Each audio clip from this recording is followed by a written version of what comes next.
Good morning, and thank you for joining us for a briefing on the Draft Planning and Environmental Linkages Study, or PEL.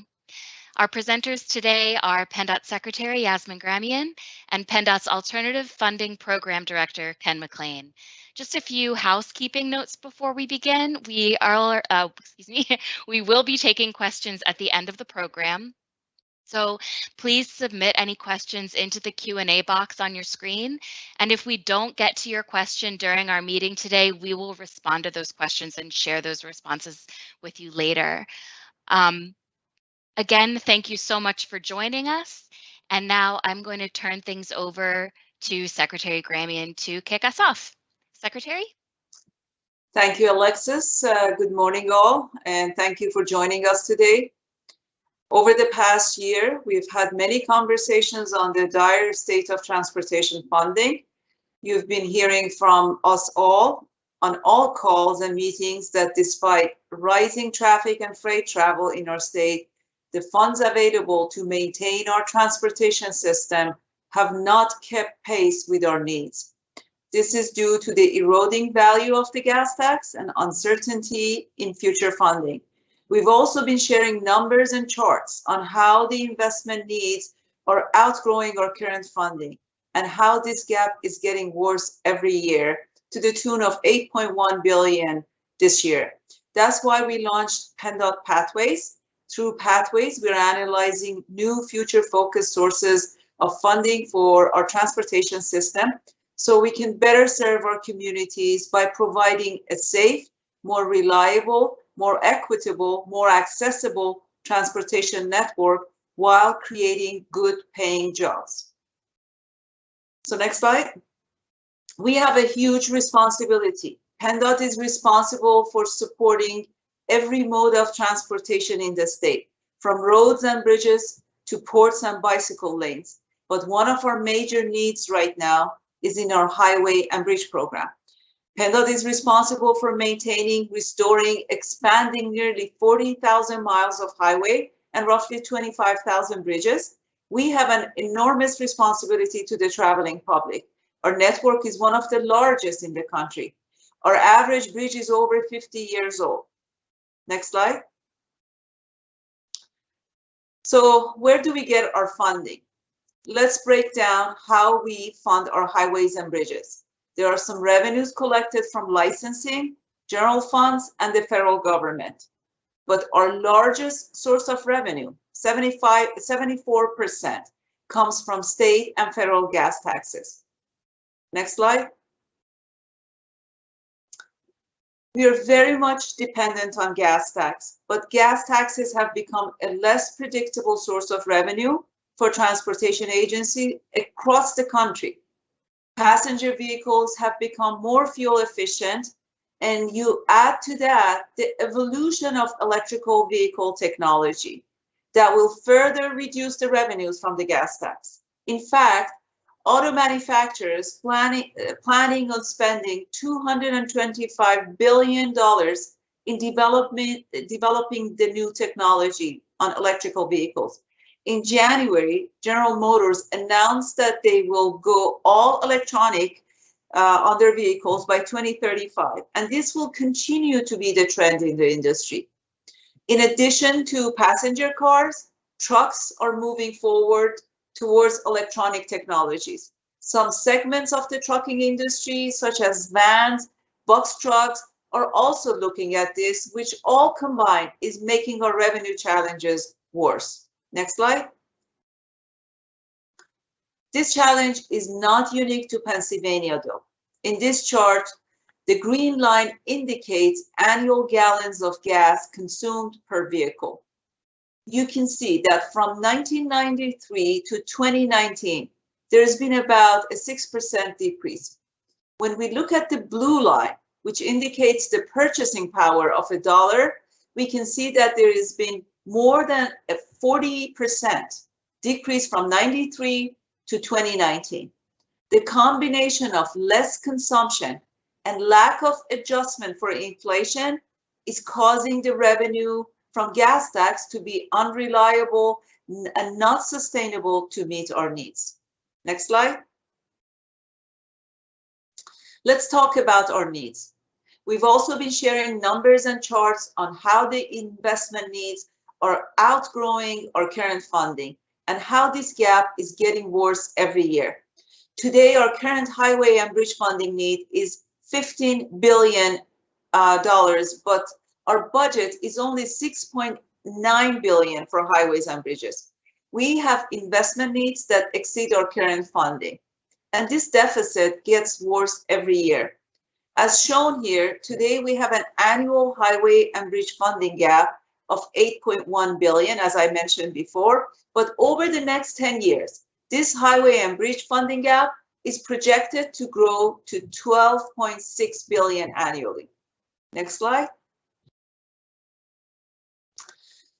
This slide is a snapshot in time when we passed Act 89. And while much needed and a good step forward, did not meet the need that was identified by the Transportation Funding Advisory Commission in 2011. As of 2020, our unmet transportation needs continue to grow well beyond the $2.4 billion that was generated by Act 89. That commission assumed federal action would occur to address the interstate system. However, that did not happen. It also underestimated the impact of electrical vehicles and did not take into account the PSP drawdown on the motor license fund. Please note that this graph does not reflect our current annual highway bridge needs of $8.1 billion. Next slide. So the cost of inaction, allowing this funding gap to grow is no longer an option. Failing to take action would mean increasing repair costs. Delaying repair work would lead to additional costs in the future, with the compounding effects of aging bridges, increased demand, and increasing construction costs. Will lead to poor road condition. Being unable to effectively complete repairs would lead road pavement to deteriorate, resulting in higher vehicle maintenance costs. Fail to take action will increase congestion. Lack of enough funding could delay capacity improvement projects that may otherwise ease congestion. Will result to wasted fuel costs. Congestion, often due to temporary road closure and repairs, leads to $348 million in wasted fuel costs per year across the state. We need to find near and long-term options for funding and a secure tomorrow. Next slide. Our Alternative Funding Office was established in October of 2020, and our work on PennDOT Pathways began in November 2020 when we launched the program and introduced opportunities for public feedback. Since we launched Pathways, we've opened multiple channels of communications with the public. Between our email, web comment forms, and hotline, we have received over 4,000 comments. We've also received 4,000 responses to initial baseline survey, over 110,000 visits to our PennDOT's Pathways website, 2 equity in tolling working group sessions, and over 300 responses to our environmental justice focused Pathways to survey.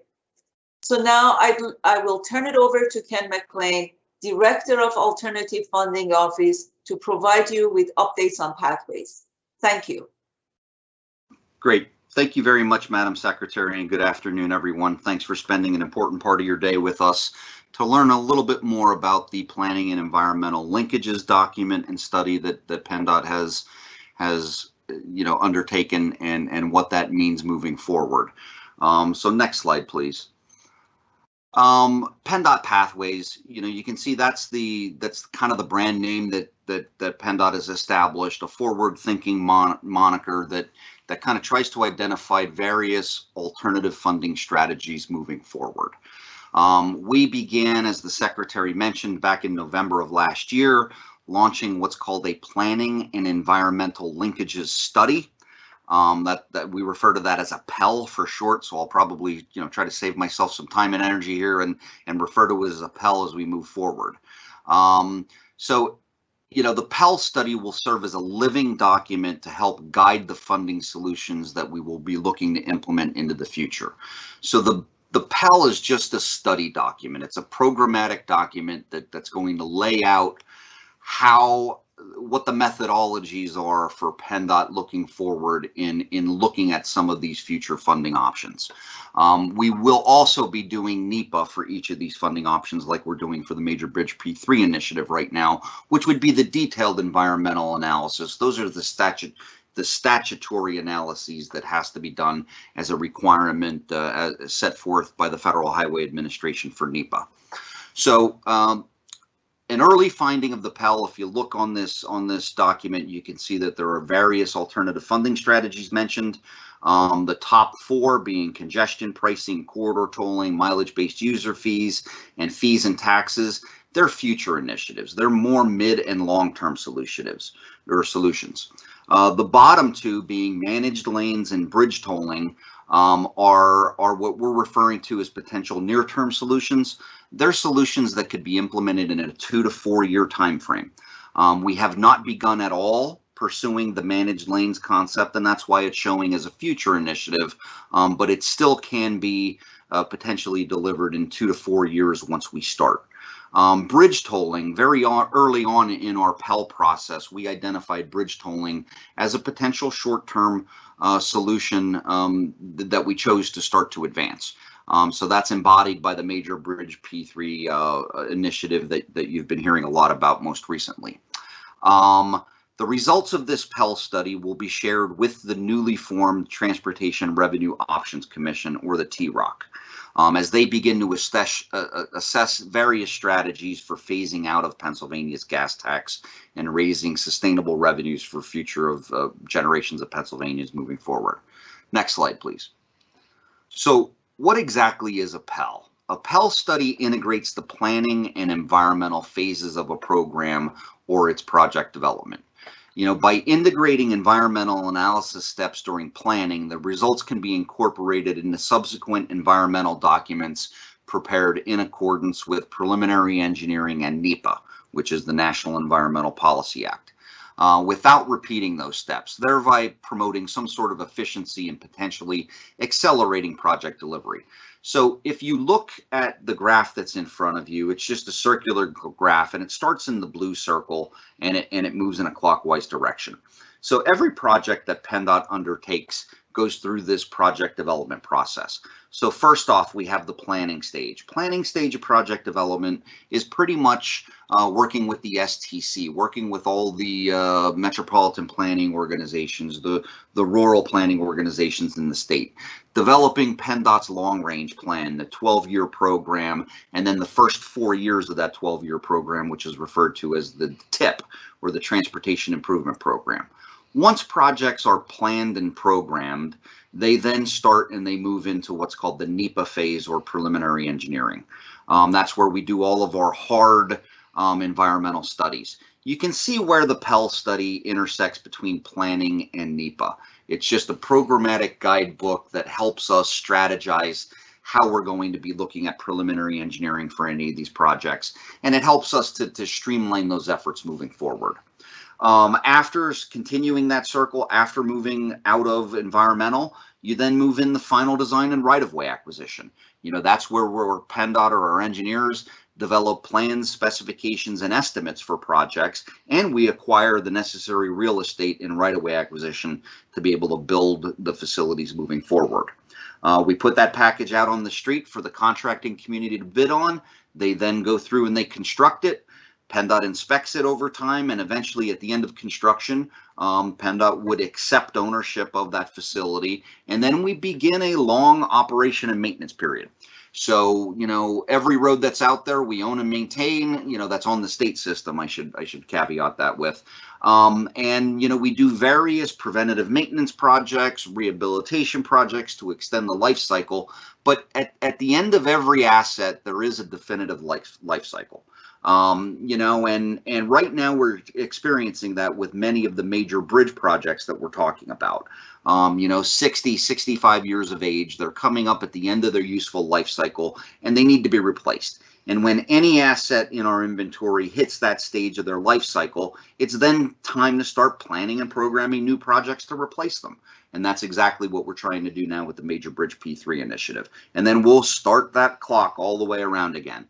And this is a standard process that we use, whether it's for alternative funding projects or whether it's for our regular projects that are on each tip. Next slide, please. So pathways, Pell, and the TROC, how do they all integrate together? So, you know, how are the PennDOT's Pell study and the TROC linked? The Pathways Pell study is a planning document, so to speak. So it will act as a resource for the TROC as they work to identify long-term funding options that will best eliminate our state's reliance on gas taxes. The Pell identifies potential, like I stated before, near, mid, and long-term funding options, which could be implemented, and it lays out that proposed path for moving our projects forward. As new information and data are collected and obtained, the Pell can be updated. It is, in essence, a living document that will change with driving market forces as they change moving forward. Next slide, please. So what questions did we evaluate? So in developing the Pell study, it was very clear to us that each of these potential funding options come with its own opportunities and challenges. So we evaluated the following factors when assessing each of these potential funding options moving forward. So first, we looked at the revenue potential. So, you know, if implementation of user fees were incorporated in any of these projects or programs, you know, what would the potential be for revenue generation for them to essentially pay for themselves, be economically viable, and then be able to pay for any kind of mitigations that would be required as a result of that project. Secondly, we looked at the required approvals or authority for each one of these individual programs.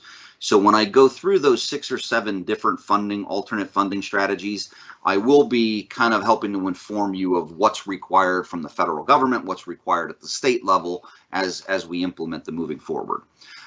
Thirdly, we looked at the timeline. So how quickly or efficiently and what range of time would it take to implement them? And I talked about the short, mid, and long term. So short term, we looked at between a 2 to 4 year period. We kind of looked at a midterm solution being anywhere between maybe 4 to 7 years of implementation. And then a long-term solution would pretty much be 6, 7, 8 years or longer in duration.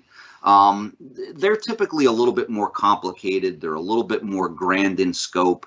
They would more than likely require some kind of federal or state legislation to implement, a lot of public engagement, and a lot of detailed financial and engineering studies. So, you know, depending on the size of the program and whether it's regional, statewide, you know, could lead to a longer implementation timeline. Lastly, on this slide, you know, we have to look at, you know, potential impacts to the public, specifically low income and minority populations and stakeholders in general. So with the implementation of user fees, PennDOT's required to do more than we would on a normal project that we would undertake. So, you know, because you're implementing tolls or user fees, you know, it's going to cost people money to use that facility.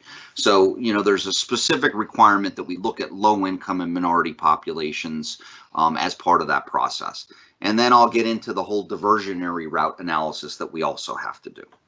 Next slide, please. So how is the Pell document structured? So like any document that you would think you would put together, it starts out with a background. So, you know, many of the slides and information that the secretary shared with you prior to turning it over to myself, you know, it establishes the groundwork for, okay, what are our transportation needs? What is the funding gap that we currently have? And then once you adequately explain that and develop the framework, you can then move into the next section, which is to the right. It's funding options. So what type of different alternative funding options are out there? I'm going to go through them in detail, but I mentioned 6 or 7 of them that we will be looking at that are included in the Pell. These are proven strategies that have emerged in other areas of the country. We've shared a lot of information with other states to get ideas of how these things might work. And this Pell document is putting together a framework of how we're going to be looking at them and evaluating them into the future.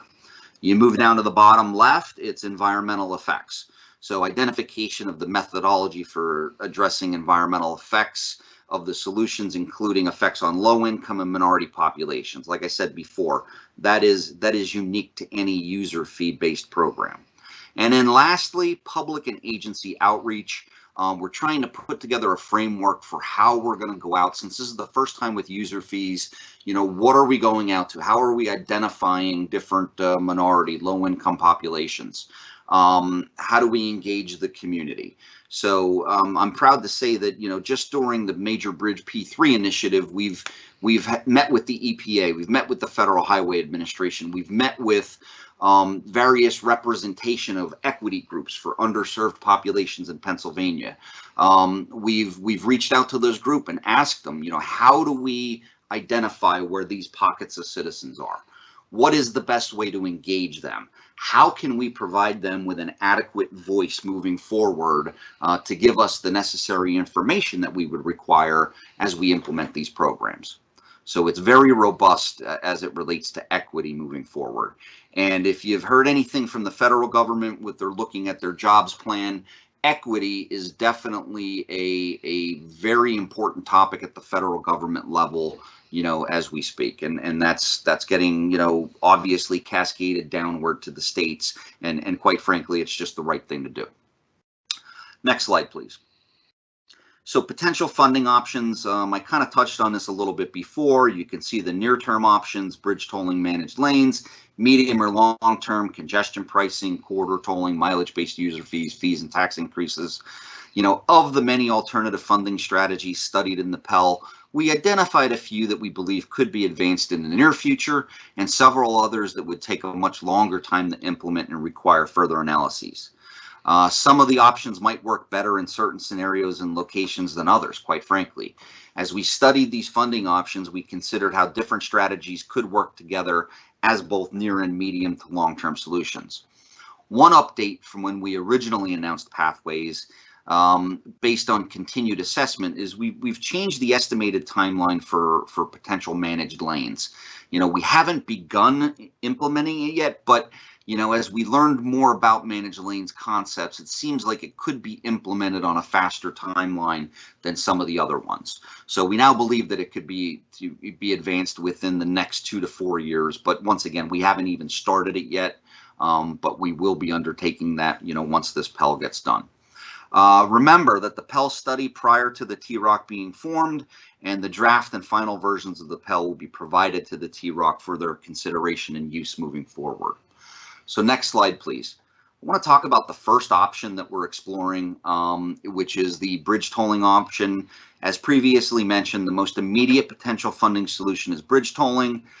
This solution would involve tolling major bridge replacement or extensive rehabilitation projects as a means of funding these very expensive projects. By major bridges, we mean structures that are costly to replace and have the potential for substantial disruption to traffic patterns due to potential closures or restrictions in the future. So tolls collected would be used for funding replacement and maintenance of those bridges into the future. So why are we considering this? Drivers that use the bridge pay for the bridge, including out-of-state travelers.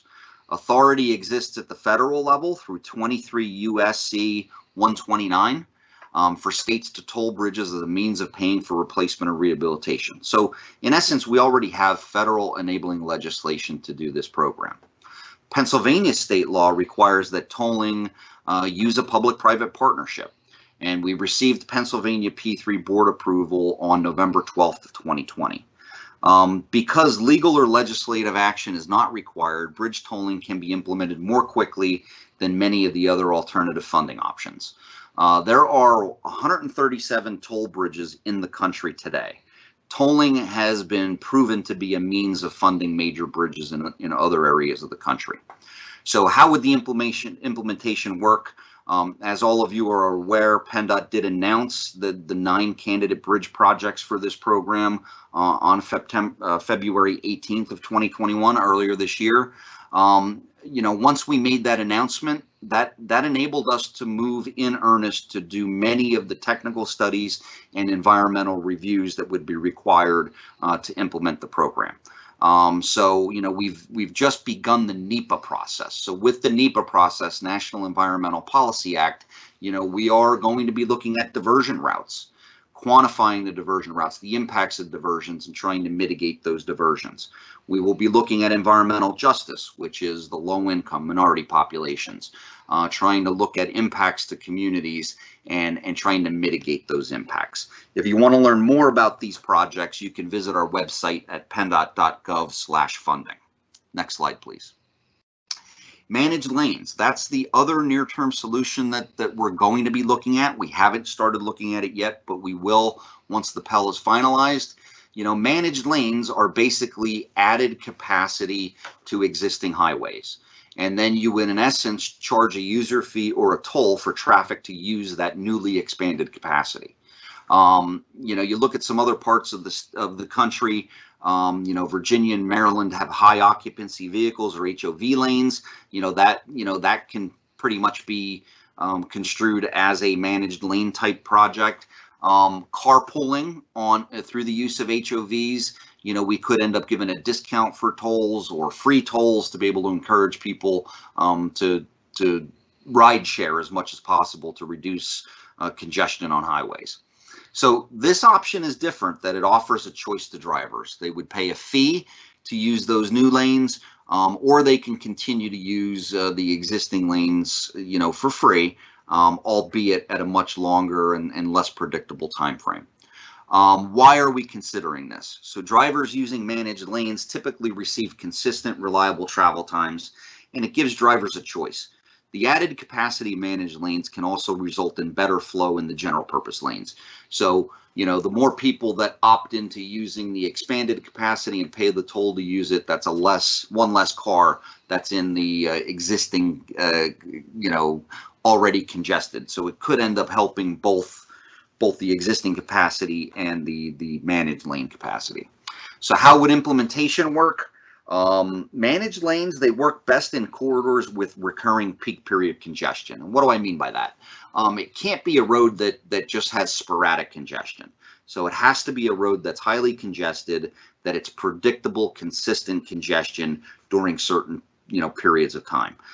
Mainly you see this in Pennsylvania with the exception of a couple roads in the state, but mainly in the morning and afternoon rush hours. I mean, that's when roads are most congested, during that 7 to 9:30 time frame in the morning and the 4 to 6:30 at night time frame when people are going to and from work.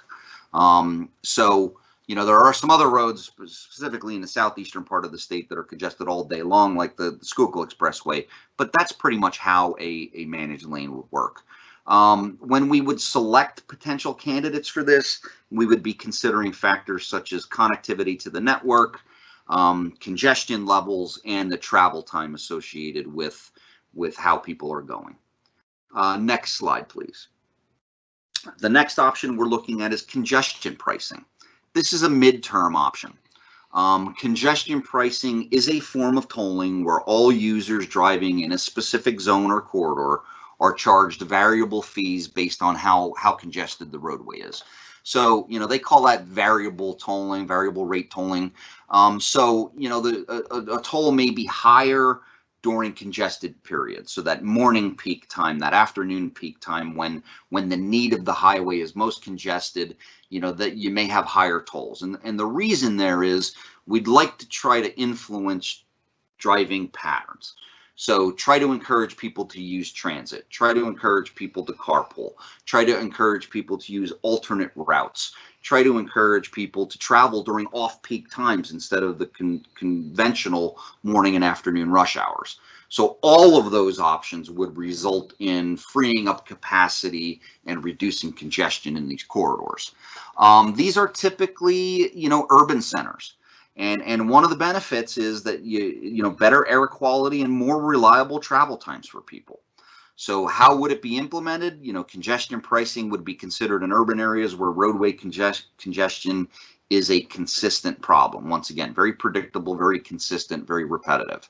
You know, this funding option would require an application for and acceptance into the Value Pricing Pilot Program, which stands VPPP or VPPP, which is a federal pilot program in order for us to implement this. Next slide, please.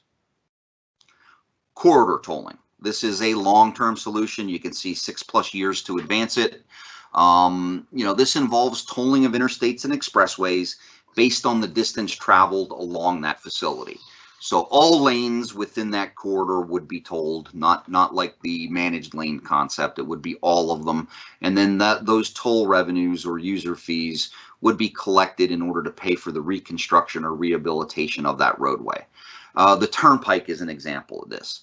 You know, you enter onto one exit, depending on how far you travel, that's how much you pay in tolls. If you go across the state, it's going to be a higher toll because you're using more of that facility than if you were just going one or two exits. So why are we considering it? So with corridor tolling, only those that use the interstate or expressway pay for it. So, you know, a little bit different than the gas tax. You know, the gas tax, you pay a fee for no matter where you travel, and that motor license fund money could be spent on any road in the state, whether users use it or not. Here, it's specifically if you use it, you pay for its use. So it meets the strict definition of a use fee. So how would implementation work? So corridor tolling would be considered on interstates and expressways only. And it could be implemented by leveraging existing tolling technology such as E-ZPass and different infrastructure such as potentially the Turnpike's back office toll collection facility. The tolling of expressways for the reconstruction or rehabilitation of roadways would require approval by the Pennsylvania P3 board if that was the chosen financing mechanism. If we were to finance it through bonding, we don't have tolling authority outside of Act 88 of 2012. So, you know, if it were bonding, it would require a separate enabling legislation that would give Pennsylvania or PennDOT tolling authority in Pennsylvania. But if the P3 mechanism was chosen, which we do have enabling legislation for, it would require approval through the Pennsylvania P3 board. It would also require acceptance into the Federal Interstate System Reconstruction and Rehabilitation Pilot Program. That's a mouthful. In short, it's ISRRPP, Federal Interstate System Reconstruction and Rehabilitation Pilot Program. So heck of an acronym there. But anyway, tolling interstates and expressways, especially, you know, with the desired system-wide approach, would require extensive planning, extensive environmental justice evaluation. None of that has begun yet. We don't even have a contract underway to even look at it. And it's a long-term option. You know, it would take 6+ years and probably even longer than that to advance and implement. Next slide, please. So the next option covered under the Pell is a mileage-based user fee. Many of you have probably heard a lot about this recently. I know it's been talked about, you know, in several legislative discussions, you know, both at the state level, at the federal level. And what is a mileage-based user fee? Some people refer to it as an MBUF for short. Others, the western states in the country, refer to it as a RUC, R-U-C, which stands for Road User Charge. And another synonymous term for it is a VMT, or Vehicle Miles Traveled. So just to let you know, if anybody says MBUF, RUC, VMT, they're synonymous terms with one another. It's just, you know, just depending on who you're talking to may refer to it as something different. So, you know, an MBUF is a little bit different than tolling in the way that it's tied to odometer readings. And it's a distance-based, you know, method of charging people for use of facilities by the numbers of miles that they drive. You know, drivers are charged a small fee for each mile that they drive during a set time frame, and I mean like annually. So, you know, there's different ways and technology that we could implement in the state to do this in the future. We haven't even begun talking about this in earnest yet from a policy perspective, but you could do rudimentary methods of mileage collection just based on annual vehicle inspections. You could write down the odometer reading and then the driver could receive an invoice. Doing it annually would result obviously in a higher one-time payment that they would have to pay. You might be able to do some kind of, payment plan type situation depending on what the legislature sees appropriate. Why are we considering it? So this approach has been studied in several states. It's been proven as a viable and equitable way to replace the gas tax. Drivers basically pay for the miles they drive, regardless of where their vehicle, whether it's electric, hybrid, or gasoline powered. We are starting to hear that some rural areas in the country, feel that it's not equitable to rural users just because, rural users tend to travel further to get to their destinations than urban drivers, but it is a per mileage based fee. So, PennDOT's been part of a study being conducted by the Eastern Transportation Coalition. We just wrapped up the third phase of that study, looking at MBUFs at a very high level. The Eastern Transportation Coalition has gone out and they've interfaced with various stakeholders such as the trucking industry, and they're really trying to capture a lot of data for us so that we could use it as we move forward, because eventually, PennDOT will be piloting this in some way, shape, or form. There are other pilots: Delaware, Washington State, Oregon, California, Colorado. They've implemented pilots to various degrees, and we're paying very close attention to what's happening with those pilots. And quite honestly, it would make sense in my mind, at least, that we take the best practices of each of those pilots and try to incorporate them here. But every state's different. We have different demographics of citizens. We have different travel patterns. We have different breakdowns of traffic that use our roads versus other states. So, we'd like to eventually develop something that works for Pennsylvania. So it may be unique to some of the other things that are happening. This would require us to establish a new statewide program, and we do not have enabling legislation today to do so, and we would need that in place prior to starting. Next slide, please. So fee and tax increases, this is just a catch-all. And we say it's a long-term implementation. Arguably you could say what came out of Act 89 were tax fees and tax increases. We don't know what's going to come out of the TROC yet, but some of them could be fee and tax increases. That's just a capture-all. So, as I stated before, the Pell is a living document. We will be giving it to the TROC, once the Pell's finalized as a tool for their use. But there could be potential fee and tax increases that are part of it. And that's just the capture-all moving forward. Next slide, please.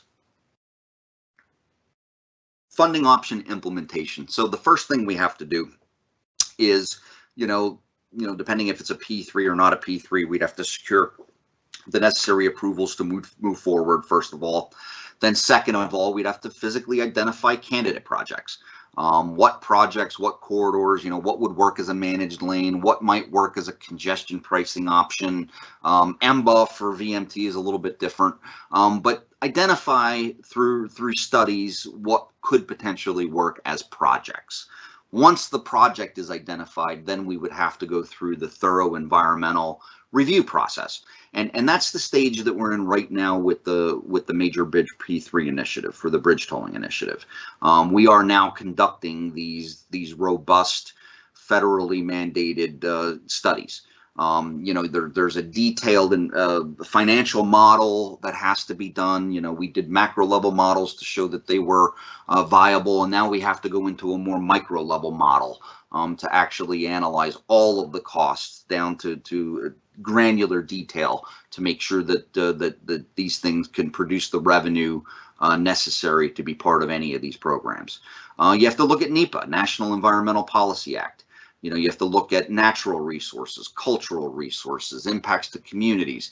I talked before about impacts to low-income minority populations.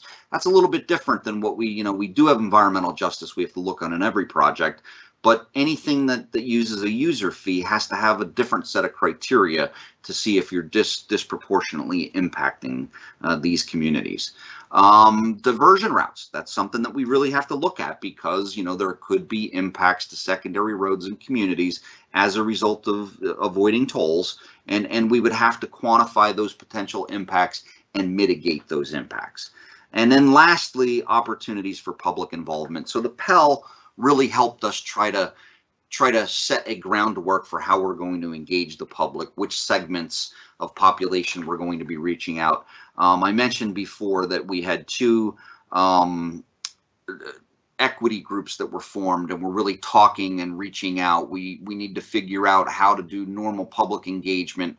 The Pell, part of the reason we're here today, we're going to be engaging for another 30-day public comment period related to what's in the Pell and how we're planning to use this study document moving forward. Next slide. I already talked a little bit about environmental justice. Because of the toll aspect or user fee aspect of this, of many of these options, there are different things, new things that we have to do as part of federal guidelines. I mentioned diversionary impacts. Trying to quantify the impacts to secondary, tertiary roads, communities along those diversionary routes, identifying the diversionary routes, coming up with and quantifying those impacts, and then ultimately mitigating those impacts. And then the financial impacts, I already talked about that. What is the impact of paying a toll on many people, particularly for low-income minority populations? And then we are doing some other studies, at least on the Major Bridge P3, about benefits of the program economically and impacts to businesses along the diversion routes. All of those studies are ongoing as we speak. So what are the next steps moving forward with the Pell? Next slide, please. The current draft study document has been prepared, and it's being released today for public comment period. It's going to be a 30-day public comment period, and in essence, this is our second 30-day public comment period for this Pell study. We did an initial one to gather comment from the public at the onset of the Pell initiation. Now we're doing one at the end to share the document with people. It'll be a 30-day period from April 29th to June 1st. We received over 4,000 comments thus far on the Pell document through our hotline, email, and web comments since November. So the word is out there, and we're getting feedback, which is the most important thing. So after we receive the feedback, we will incorporate that feedback into the Pell document, finalize it, provide it to the Federal Highway Administration, and in the summer of 2021, we should have concurrence by the Federal Highway Administration for the Pell. Once that concurrence is received, we can then start in earnest to look at some of these other options, because we will have that roadmap in place for how we're doing it. And we'll be looking at the other short, near, and medium term options moving forward. So how do you share your feedback? Next slide. While we continue to assess candidate bridge projects as part of the Major Bridge P3 initiative, the current comment period will be focused on the draft Pell. So I just want to make that differentiation. If someone does provide us a public comment on one of the 9 potential candidates for the P3 program, we will take those comments and address them in both places. So, but this is really meant to be comments based on the Pell document, that study document, like I said, which is our programmatic, framework for how we're going to investigate these options moving forward. There are 3 different mechanisms for submitting comment. One is you can go on to the website. There's a ton of information out there that people could learn about it. There is a virtual public meeting online that they can walk through and learn everything there is about the Pell. We're meeting with stakeholders such as today. We met with the planning regions. We met with legislative leaders. We're going to be meeting with the State Planning Commission. There's other groups that we're going to be meeting with to let them know that the Pell's out there and that they can submit their comment. They could do it through the website, through a web form. They could do it directly through email, just by sending us an email to PennDOT-Pathways@pa.gov. We will capture that email. And then if you have constituents that don't have broadband access, they don't have the economic means to have a laptop computer or smartphone, they can use a conventional hotline. That could be through a landline, it could be through a cell phone, but there's the number there that they can make their comments known. We will transcribe their comment through voicemail and then replicate it into the document. So with that being said, that concludes my portion of the presentation. I'd like to turn it back over to Alexis. Thanks, Ken, and thank you, Secretary, for your comments and information today. We do not have any questions that have been submitted in the live event Q&A, so I would just emphasize the various outreach tools that are available, the website, the email address, and the hotline. Please feel free to share those tools with your constituents, and we welcome your feedback. We will be sharing the recording of today's presentation once it's ready. Thank you so much, and we hope you have a great day.